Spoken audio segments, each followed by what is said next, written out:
thefabricatedge.com presents Cinderella, full story.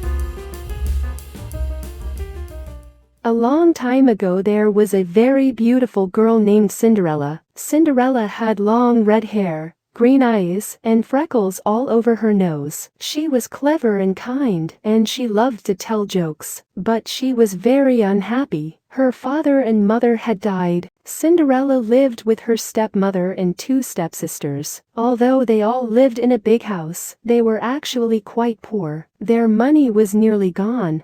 Cinderella's stepmother wanted one of her daughters to marry a rich man so they would no longer be poor. But Cinderella's stepsisters were not as pretty as Cinderella, not as kind as Cinderella, and not as funny as Cinderella. The men who came to the house always fell immediately in love with Cinderella, and never noticed the stepsisters. This frustrated the stepmother, so she ordered Cinderella to do all the chores, sweep the hallway, demanded the stepmother, clean the kitchen, cook our dinner, tidy our bedrooms, mop the bathroom, wipe the windows, quick, hurry. The stepmother tried hard to make Cinderella miserable. The stepsisters had beautiful dresses and shoes, but Cinderella's dress was made of old rags. The stepsisters always ate the most delicious foods, but Cinderella always ate scraps. And the stepsisters slept in their comfortable beds in their bedrooms, but Cinderella slept on a straw bed on the kitchen floor. The animals were Cinderella's only friends. In the evening she sat beside the fireplace in the kitchen and told jokes to the family of mice who lived in the wall. She talked to the cat. "Things will get better one day," she told the cat. "Meow," the cat replied.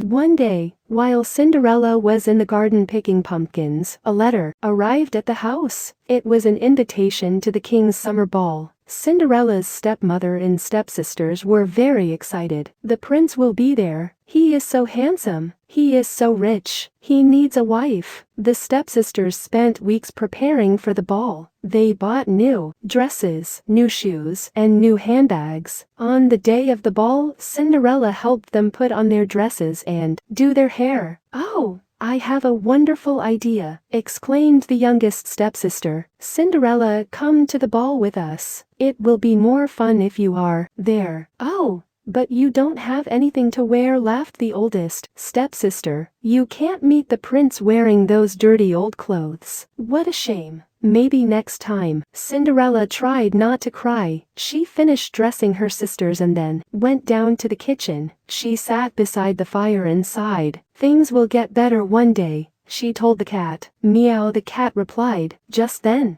there was flash of light, and an old woman appeared in a corner of the kitchen. Who are you?" stammered Cinderella. "I am your fairy godmother," said the old woman. "You are an orphan, and all orphans have a fairy godmother." The fairy godmother stroked the cat. "This cat tells me how kind you are, and how you always wish for things to get better one day. Today is that day, Cinderella. You are going to the king's ball. Fetch me a pumpkin." Cinderella ran into the garden and picked a big orange pumpkin. The fairy godmother touched the pumpkin with her magic wand and it turned into a golden carriage. "Come here, little mice," she said to the mice in the wall. She waved her wand again, and the mice turned into 6 beautiful horses to pull the carriage. "But I don't have a dress," said Cinderella. "Stand still," said the fairy godmother. She waved her wand again, and Cinderella's dirty clothes turned into a spectacular silver dress.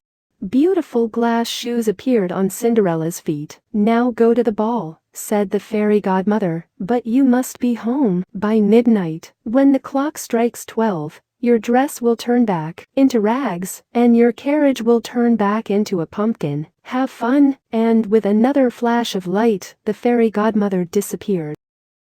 "I'm going to the ball," said Cinderella. "Meow," said the cat. At the king's ball, the prince was very bored. He felt like he had danced with every young lady in the kingdom. All of the ladies were wearing beautiful dresses, but none of the ladies were interesting. None of them understood his jokes. The prince had just finished dancing with one of Cinderella's stepsisters when the room suddenly fell silent. Everybody turned to look as the most beautiful girl walked through the door. She had long red hair and kind green eyes. Her dress was silver. Her shoes sparkled like they were made of glass. It was Cinderella. But nobody recognized her, not even her stepmother and stepsisters. The prince's mouth dropped open. He had never seen a woman as beautiful as Cinderella. He asked her to dance. They danced together all evening. The prince thought Cinderella was beautiful, but also kind, clever, and funny. She laughed at his jokes, and he laughed at hers. Cinderella was having such a wonderful time that she didn't notice that it was so late. The clock began to chime midnight. Dong, dong, dong. Oh no, I have to leave, gasped Cinderella, and she ran out of the ballroom. Don't go.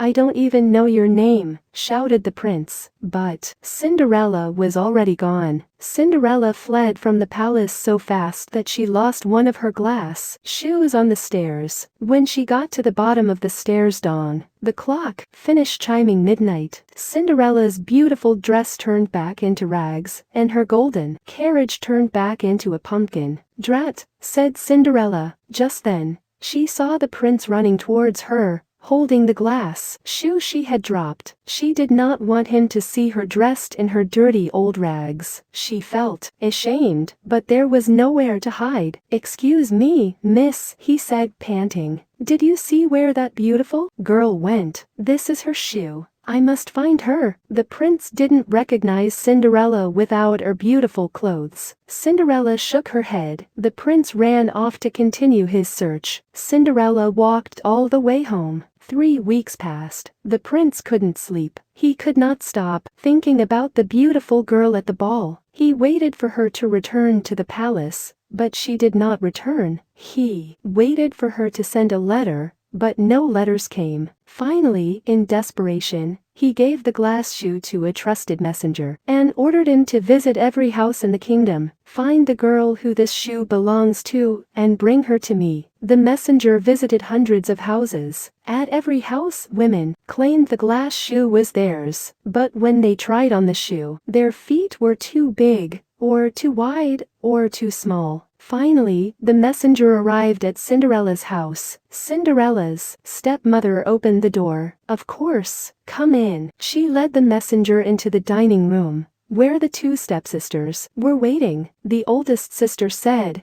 "Thank God, that's my shoe." But when she tried the shoe, her foot was too wide. The youngest sister said, "Silly sister, it's not your shoe, it's my shoe." But when she tried the shoe, her foot was too small. The stepmother said, "Get out of the way, girls, it's not your shoe, it's my shoe," and tried the shoe, but her foot was too long. "Oh, how silly," said the stepmother. "The shoe must have shrunken the rain." But the messenger was not so easily fooled. "Are there any other women in this house?" he asked. "No one but our serving girl. And the shoe is certainly not hers," said the stepmother. "Fetch her immediately." "Every woman in the kingdom must try the shoe," insisted the messenger. When Cinderella arrived in the dining room, she was wearing her usual rags, and her face was covered in dirt. She put her dirty foot into the glass shoe, and amazing, it wasn't too wide, it wasn't too long, it fit perfectly. In a quiet voice she said, "It's my shoe. Please come with me," said the messenger. And before Cinderella's stepmother and stepsisters could stop them, the messenger hurried Cinderella out the door and into a carriage. Cinderella was taken to the palace to meet the prince. She was still wearing her dirty old dress,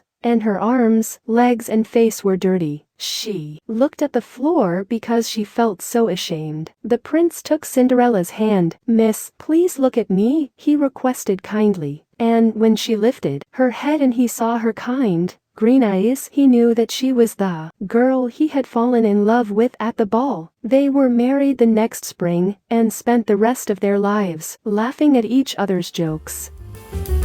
Subscribe, like, and share. Join our community and stay connected for exciting content. Your support makes a difference. Let's spread the joy together.